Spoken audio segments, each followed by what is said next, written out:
नमस्कार दोस्तों, मैं देशबंधु चौधरी अलवर के तेजी से उभरते शिक्षण संस्थान कलाम इंस्टीट्यूट के यूट्यूब चैनल पर आपका स्वागत करता हूं। दोस्तों, हम राजस्थान की प्रमुख प्रागैतिहासिक सभ्यताओं का अध्ययन कर रहे हैं, जिसमें हमने आपको आहट सभ्यता के बारे में पिछले वीडियो में बताया था। आहट सभ्यता की महत्वपूर्ण जानकारी हमने दी थी। आज हम दोस्तों उदयपुर में ही और अन्य सभ्यताएं प्राप्त हुई हैं, तो उनके बारे में हम आज बात करते हैं दोस्तों। तो आज हम बालाथल सभ्यता और ईसवाल सभ्यता के बारे में बात करते हैं, इनके बारे में महत्वपूर्ण जानकारियां प्राप्त करते हैं। दोस्तों शुरू करते हैं बालाथल सभ्यता। तो जो आज की दोस्तों जो सभ्यता है हमारी, वो है बालाथल सभ्यता। बालाथल सभ्यता देखिए दोस्तों, किसी भी परीक्षा को उत्तीर्ण करने का, उसमें सफलता प्राप्त करने का जो सबसे अच्छा जो रणनीति है, सबसे अच्छी जो रणनीति है, वो रणनीति है कि आप सिलेबस के अनुसार पढ़ाई कीजिए। पिछले एग्जामों के जो सवाल आ रहे हैं, किस प्रकृति के सवाल आ रहे हैं, उनके आधार पर अध्ययन कीजिए। ऐसा करने से जो हमें महत्वपूर्ण फायदा मिलता है वो ये मिलता है कि हम अननेसेसरी जो चीजें हैं, अननेसेसरी जो फैक्ट है, उनसे बच जाते हैं। हमको गुणवत्ताकारी चीजें पढ़ने को मिलती हैं, जिसे स्मार्ट वर्क कहा जाता है। दोस्तों, जैसे हम सभ्यताओं को पढ़ते हैं तो हम क्या करते हैं कि कुछ सभ्यता हैं 3-4, उनको पढ़ के चले जाते हैं। लेकिन आजकल जो सवाल पूछे जा रहे हैं वो वहां से पूछे जा रहे हैं, छोटी छोटी सभ्यताओं से सवाल पूछे जा रहे हैं जिन पर आपका ध्यान अब तक नहीं गया है। एग्जामिनर का पूरा उद्देश्य होता है कि आपसे वो सवाल पूछे जाएं जिन तक आप अभी नहीं पहुंचे हो। तो वहीं से एक सभ्यता है बालाथल सभ्यता, ईसवाल सभ्यता। इन सभ्यताओं के बारे में बहुत कम लिखा जाता है, बहुत कम पढ़ाया जाता है, लेकिन आजकल जो वर्तमान प्रतियोगी परीक्षाएं यहीं से सवाल पूछ रहे हैं। तो हम बात करें दोस्तों बालाथल सभ्यता की। बालाथल सभ्यता भी हमें प्राप्त हुई है उदयपुर से, और उदयपुर जिले में एक तहसील है वल्लभनगर तहसील। वल्लभनगर तहसील के बालाथल गांव से एक टीला प्राप्त हुआ था। उस टीले का उत्खनन किया गया था दोस्तों, और उस टीले के उत्खनन से हमें ताम्र पाषाण कालीन सभ्यता के अवशेष प्राप्त हुए। तो यहां से पता चलता है कि बालाथल कैसी सभ्यता है। बालाथल ताम्र पाषाण कालीन सभ्यता है, और इनका मैंने आपको विस्तार से अध्ययन कराया है। इनको पढ़ने के लिए आपको हमारा राजस्थान की प्रमुख प्रागैतिहासिक सभ्यताओं का सामान्य परिचय वाला वीडियो देखना होगा, जिससे आपको पाषाण काल, ताम्र पाषाण काल, लोह युग, पुरापाषाण काल, नव पाषाण काल सब बहुत ही अच्छे तरीके से समझाए गए हैं, और वही आपको यहां आधार का काम करेंगे। तो दोस्तों, बालाथल सभ्यता कहां प्राप्त हुई है? उदयपुर जिले की वल्लभनगर तहसील से। उदयपुर जिले की वल्लभनगर, उदयपुर जिले की वल्लभनगर तहसील के बालाथल गांव से प्राप्त, बालाथल गांव से प्राप्त एक टीले के उत्खनन में, बालाथल गांव से प्राप्त एक टीले के उत्खनन में ताम्र पाषाण कालीन, एक टीले के उत्खनन में ताम्र पाषाण कालीन, एक टीले के उत्खनन में ताम्र पाषाण कालीन सभ्यता के अवशेष प्राप्त हुए। ताम्र पाषाण कालीन सभ्यता के अवशेष प्राप्त हुए। सुपर इंपॉर्टेंट है, बालाथल सभ्यता कैसी सभ्यता है? ताम्र पाषाण कालीन सभ्यता है, जो कहां से प्राप्त हुई है? उदयपुर जिले की वल्लभनगर तहसील में एक गांव है बालाथल गांव, और बालाथल गांव में एक टीले का उत्खनन किया गया था, और इस टीले के उत्खनन से हमें ताम्र पाषाण कालीन सभ्यता के अवशेष प्राप्त हुए। उसके बाद दोस्तों, हम यहां बात करते हैं इस सभ्यता के उत्खनन की। इस सभ्यता का उत्खनन किसके द्वारा किया गया है? और दोस्तों, हम बालाथल सभ्यता के उत्खनन की बात करते हैं। तो बालाथल सभ्यता का उत्खनन दोस्तों किया गया था 1962-63 ईस्वी में। सर्वप्रथम खोज, इस सभ्यता की सर्वप्रथम खोज 1962-63 ईस्वी में वीरेंद्रनाथ मिश्र, VN मिश्र, वीरेंद्रनाथ मिश्र, VN मिश्र ने की। पहली इंपॉर्टेंट बात है, सर्वप्रथम खोज किसने की दोस्तों? 1962-63 में। सर्वप्रथम उत्खनन किसने किया था? 1962-63 में वीरेंद्रनाथ मिश्र ने इसका किया है। उसके बाद दोस्तों बात आती है 1993 ईस्वी की। 1993 ईस्वी में इसका उत्खनन, 1993 ईस्वी में इसका उत्खनन वी.एन. मिश्र के नेतृत्व में। किसके नेतृत्व में? वी.एन. मिश्र के नेतृत्व में 3 व्यक्तियों ने किया दोस्तों। एक तो थे डॉक्टर सिंधे, दूसरे हैं दोस्तों डॉक्टर मोहंती, और तीसरे हैं दोस्तों डॉक्टर देव कोठारी। तो 1962-63 में सर्वप्रथम खोज की है वीरेंद्रनाथ मिश्र ने। उसके बाद 1993 ईस्वी में वीरेंद्रनाथ मिश्र के नेतृत्व में यहां उत्खनन किया गया है डॉक्टर सिंधे, डॉक्टर मोहंती और डॉक्टर देव कोठारी द्वारा। दोस्तों यहां तक कोई दिक्कत? पहली बात, उदयपुर जिले की वल्लभनगर तहसील में बालाथल गांव से टीला प्राप्त हुआ है, जहां से हमें ताम्र पाषाण कालीन सभ्यता एवं संस्कृति के अवशेष प्राप्त हुए हैं। दूसरी बात, यहां जो उत्खनन किया गया है वो 1962-63 ईस्वी में सर्वप्रथम इसकी जो खोज की गई थी वो वीरेंद्रनाथ मिश्र द्वारा की गई थी। उसके बाद इसका दोबारा उत्खनन हुआ है, और इसका उत्खनन हुआ था 1993 ईस्वी में। किसके नेतृत्व में हुआ है? वीरेंद्रनाथ मिश्र के नेतृत्व में हुआ है। किसने किया है? डॉक्टर सिंधे, डॉक्टर मोहंती और डॉक्टर देव कोठारी ने यहाँ का क्या किया है दोस्तों? उत्खनन का कार्य किया है। अब हम बात करते हैं कि यहाँ जो उत्खनन का कार्य किया गया है तो यहाँ के उत्खनन से हमें किस किस अवशेष प्राप्त हुए हैं, कौन कौन से अवशेष प्राप्त हुए हैं। तो अब हम बात करते हैं यहाँ की विशेषताओं की। इस सभ्यता की विशेषताओं की बात करते हैं। इस सभ्यता के उत्खनन से हमें क्या क्या प्राप्त हुआ है उसकी बात करते हैं। दोस्तों यहां जब उत्खनन किया जा रहा था तो यहां से हमें यहां से विशाल भवन के साक्ष्य प्राप्त हुए हैं। विशाल भवन के साक्ष्य, यहां से विशाल भवन के साक्ष्य प्राप्त हुए हैं। और जो ये विशाल भवन था इसमें कितने कमरे बने हुए थे? जिसमें 11 कमरे बने हुए थे। जिसमें कितने कमरे बने हुए थे? 11 कमरे, जिसमें 11 कमरे बने हुए थे। तो उत्खनन में पहला साक्ष्य क्या मिला है? इंपॉर्टेंट है। यहां से क्या मिला है? विशाल भवन। विशाल भवन का मतलब क्या है कि जो भवन बनाया गया था वो विशालकाय था, और इस भवन में कितने कमरे थे? 11 कमरे। तो आपसे पूछेगा कि 11 कमरों वाले विशाल भवन के साक्ष्य किस सभ्यता से मिले हैं? तो 11 कमरे वाले विशाल भवन के साक्ष्य किस सभ्यता से मिले हैं? बालाथल सभ्यता से मिले हैं। अगली विशेषता की हम बात करते हैं दोस्तों, तो यहां से हमें दुर्ग जैसी इमारत, यहां से दुर्ग जैसी इमारत, यहां से क्या मिला है? यहां से दुर्ग जैसी इमारत के अवशेष प्राप्त हुए हैं। दुर्ग जैसी इमारत के अवशेष प्राप्त हुए हैं, जिसकी मोटी दीवार, जिसकी दीवार क्या है? मोटी है। जिसकी मोटी दीवार को मिट्टी से बनाया गया। जिसकी मोटी दीवार को किससे बनाया गया था? मिट्टी से बनाया गया। तो दूसरी महत्वपूर्ण विशेषता क्या है? दुर्ग जैसी इमारतों के अवशेष, दुर्ग जैसी इमारत के अवशेष किस सभ्यता से मिले हैं? बालाथल सभ्यता से। और इस इमारत की जो दीवार है वो मोटी है, और ये दीवार किससे बनी हुई है दोस्तों? ये दीवार बनी हुई है मिट्टी से।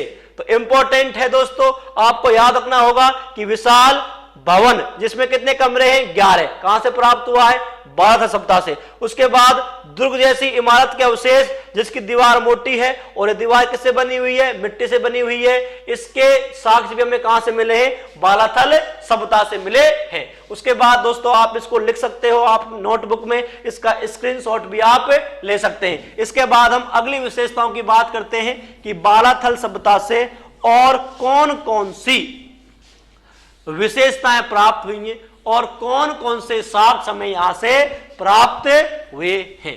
तो देखिए दोस्तों, जो बालाथल सभ्यता है, बालाथल सभ्यता कैसी सभ्यता है? ताम्र पाषाण कालीन सभ्यता है।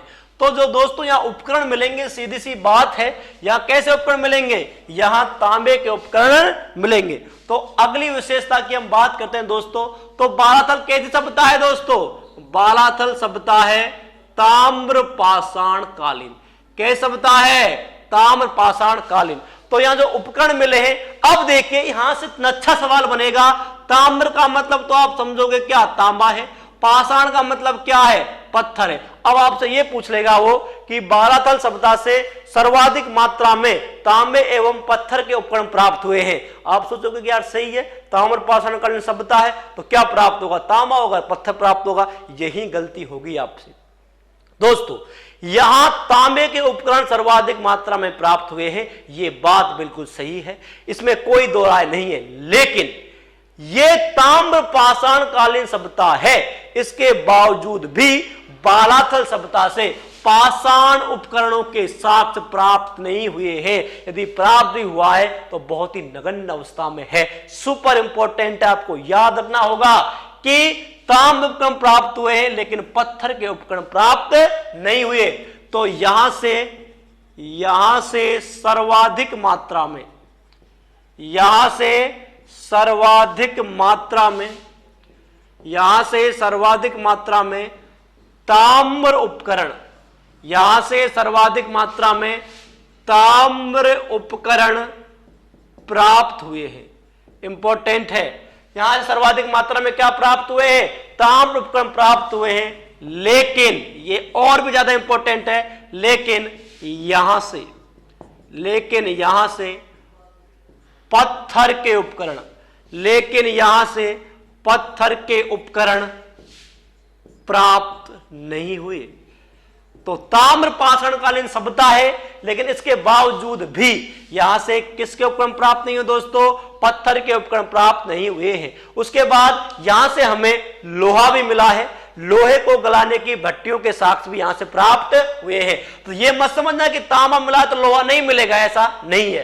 तो अगली विशेषता क्या है, यहां से लोहा गलाने, यहां से लोहा गलाने की भट्टियों, यहां से लोहा गलाने की भट्टियों के साक्ष्य भी प्राप्त हुए हैं।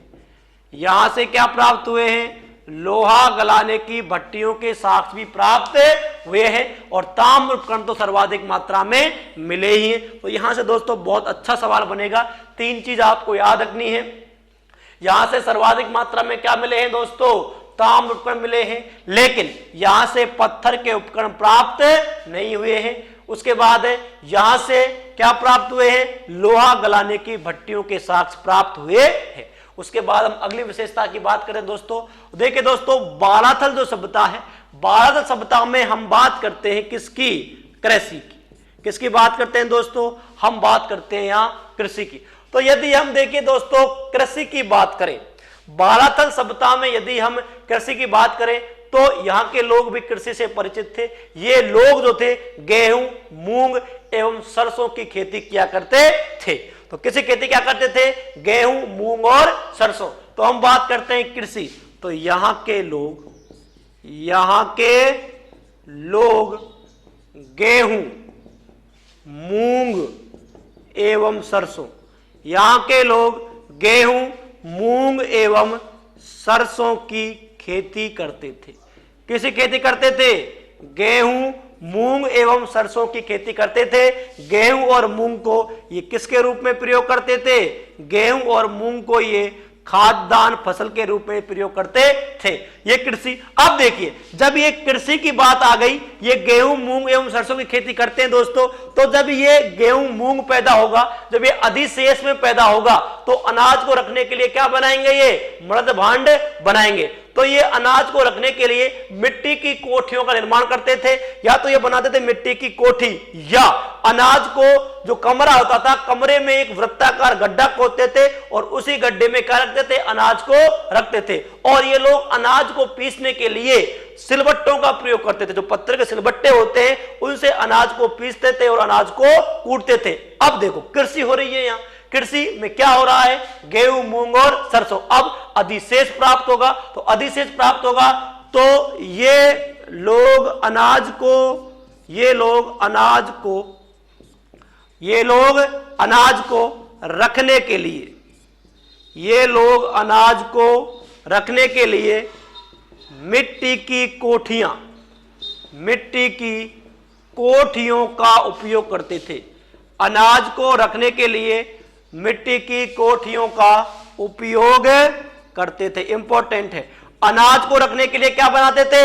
या तो बनाएंगे मिट्टी की कोठियां, मिट्टी की कोठियों का क्या करते थे? उपयोग करते थे। या ये क्या करेंगे? या ये करेंगे मकान में वृत्ताकार गड्ढा खोदकर, मकान में वृत्ताकार गड्ढा खोदकर, मकान में क्या खोदेंगे?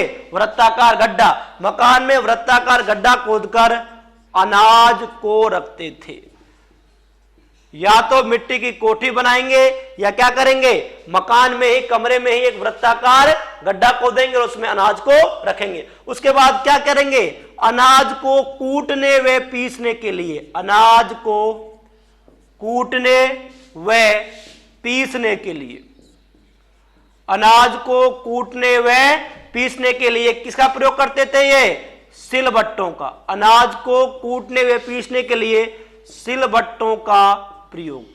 अनाज को कूटने के लिए और उसको पीसने के लिए यहां के लोग किसका उपयोग करते थे? तो दोस्तों सिलबट्टों का प्रयोग करते थे। तो कृषि समझ में आ गई आपके, कृषि की जाती थी। यहाँ के लोग गेहूं, मूंग और सरसों की खेती करते थे और ये लोग अनाज को रखने के लिए क्या बनाते थे? मिट्टी की कोठियां बनाते थे या मकान में वृत्ताकार गड्ढा खोदकर अनाज को रखते थे और अनाज को कूटने और पीसने के लिए किसका प्रयोग करते थे? सिलबट्टों का प्रयोग करते थे। उसके बाद हम बात करते हैं पशुपालन की। ये लोग कौन कौन से पशु पालते थे? यदि हम पशुपालन की बात करें दोस्तों, तो बालाथल सभ्यता के लोग गाय व बैल किसको पालते थे? गाय व बैल पालते थे। तो ये हो गया पशुपालन। पशुपालन में किसको पाल रहे हैं दोस्तों? गाय व बैल को पालते थे बालाथल सभ्यता के लोग। इसके बाद दोस्तों हम अगली विशेषता की बात करते हैं कि बालाथल सभ्यता से और क्या क्या प्राप्त हुआ है। अब देखिए, बालाथल सभ्यता से देखिए दोस्तों, हमें एक वस्त्र का टुकड़ा प्राप्त हुआ है। वस्त्र का टुकड़ा प्राप्त हुआ है और इस वस्त्र के टुकड़े से यह अनुमान लगाया जाता है कि यहाँ के जो लोग थे वो वस्त्रों को बुनना जानते थे। यहां से क्या प्राप्त हुआ है? एक वस्त्र का टुकड़ा, और इस वस्त्र के टुकड़े से क्या अनुमान लगाया गया है कि यहाँ के लोग क्या जानते थे? वस्त्र बुनना। तो अगली विशेषता है, यहां से एक वस्त्र का टुकड़ा, यहां से एक वस्त्र का टुकड़ा प्राप्त हुआ है। यहां से क्या प्राप्त हुआ है?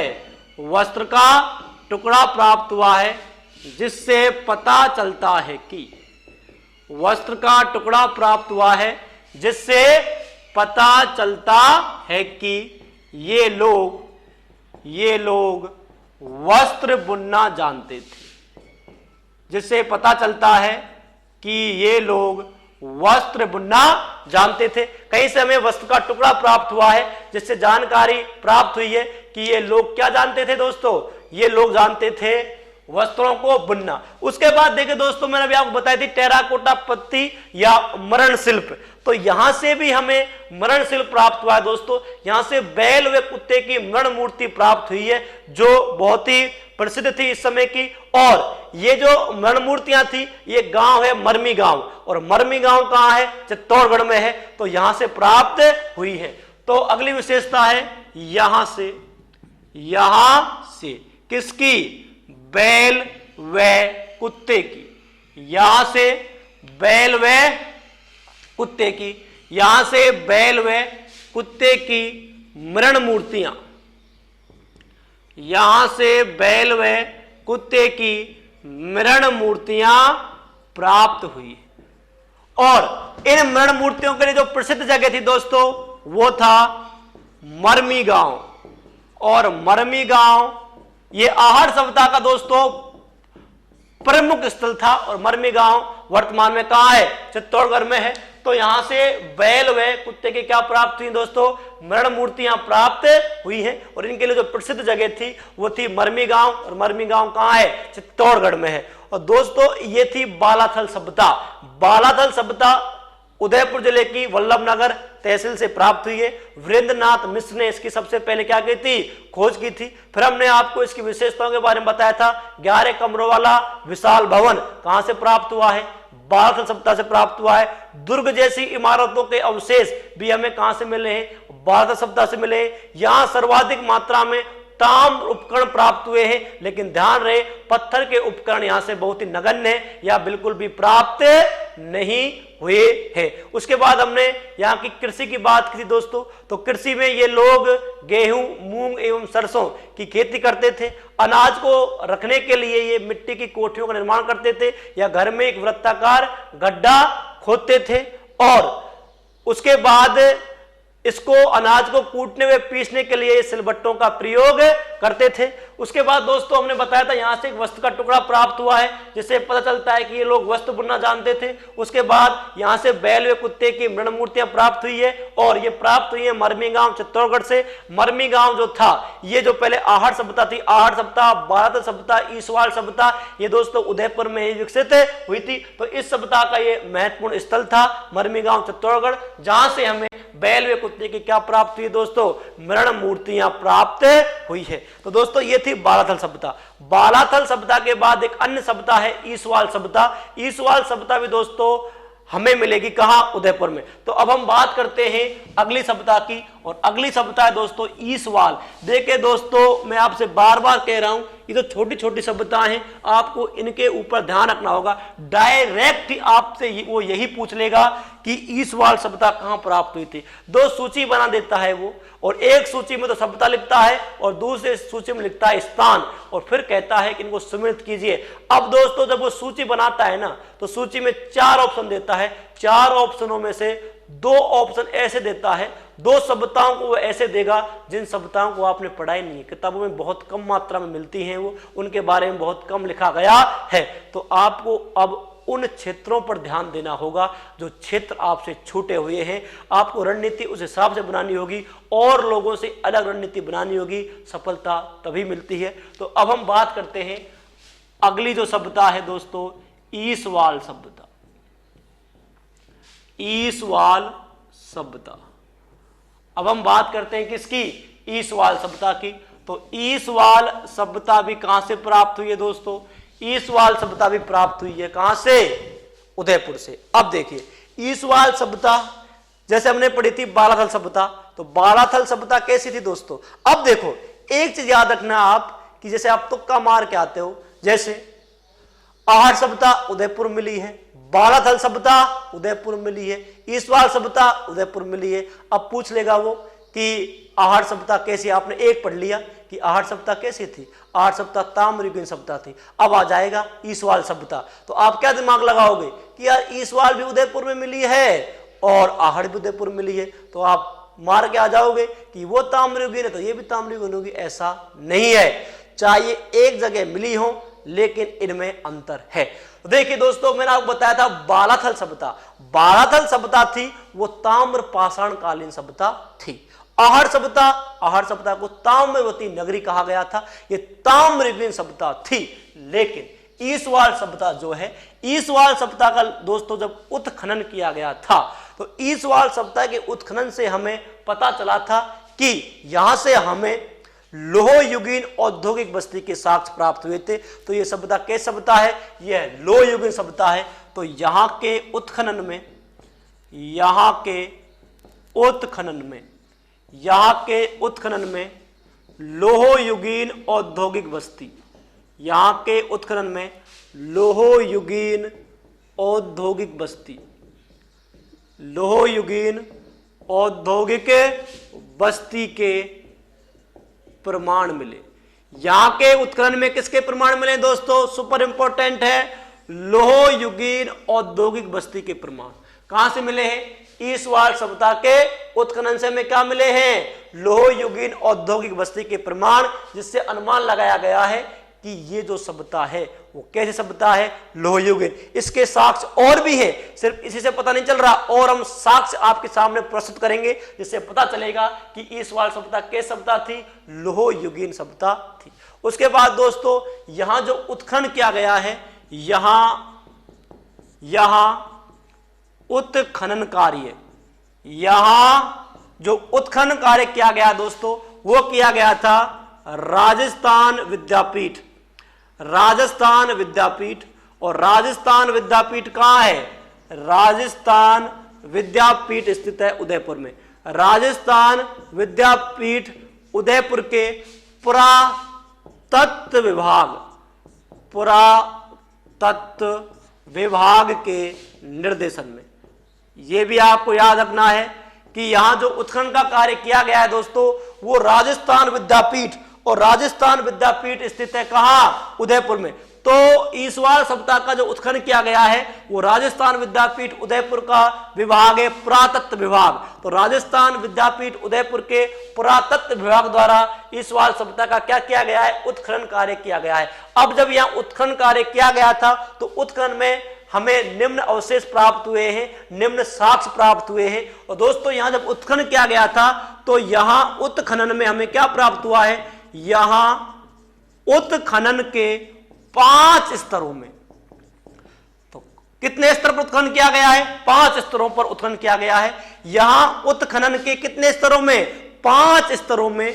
प्रागैतिहासिक काल से लेकर, प्रागैतिहासिक काल से लेकर, यहां उत्खनन के 5 स्तरों में प्रागैतिहासिक काल से लेकर मध्यकाल तक, मध्यकाल तक की मानव बस्ती, मध्यकाल तक की मानव बस्ती का साक्ष्य प्रस्तुत करने वाली, मानव बस्ती का साक्ष्य प्रस्तुत करने वाली सभ्यता के अवशेष प्राप्त हुए। सभ्यता के अवशेष प्राप्त हुए।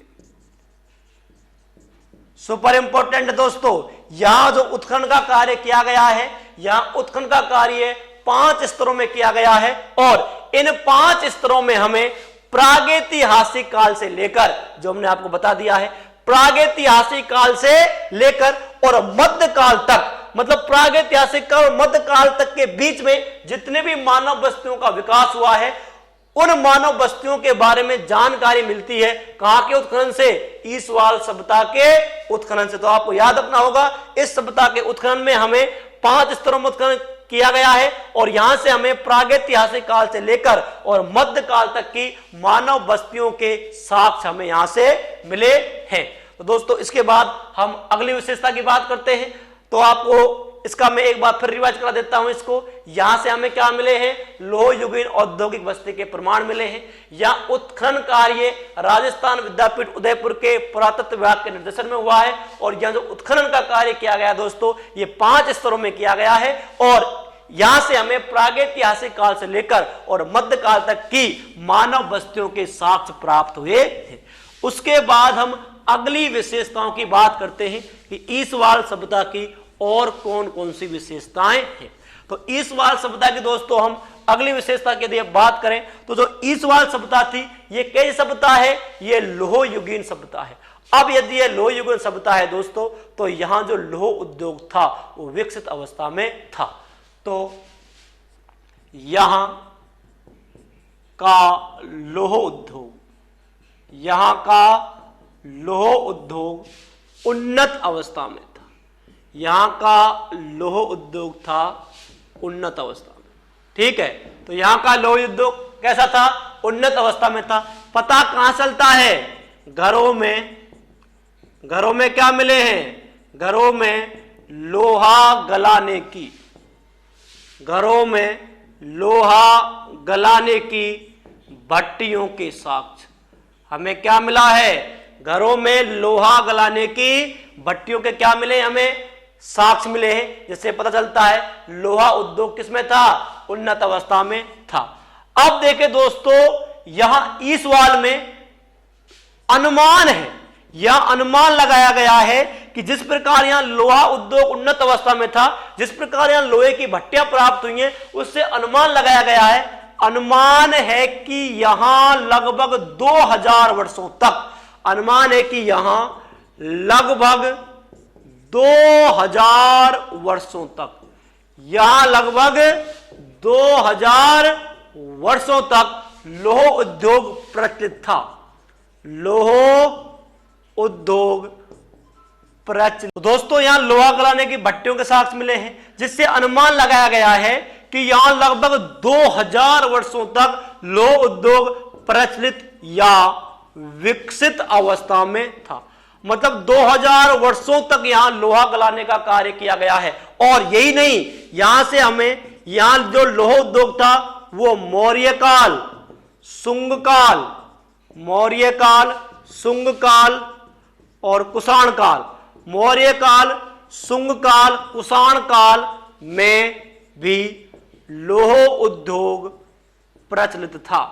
मतलब 2000 वर्षों तक, मतलब ईसवाल सभ्यता जब विकसित हुई थी तब भी यहां लोह उद्योग उन्नत अवस्था में था। और उसके बाद जब मौर्य काल आया, मौर्य काल के बाद शुंग काल आया और शुंग काल के बाद कुषाण काल आया, तो इन कालों में भी, इनको हम प्राचीन भारत में विस्तार से पढ़ेंगे, मौर्य काल को, शुंग काल को, कुषाण काल को। तो यहां मौर्य काल, शुंग काल और कुषाण काल में भी लोह उद्योग प्रचलित था। उसके बाद देखिए दोस्तों, यहां से हमें कुषाण काल के प्रारंभिक सिक्के प्राप्त हुए। तो अगली विशेषता है, यहां से हमें कुषाणकालीन, यहां से हमें कुषाणकालीन प्रारंभिक सिक्के, यहां से हमें कुषाणकालीन प्रारंभिक सिक्के भी प्राप्त हुए हैं।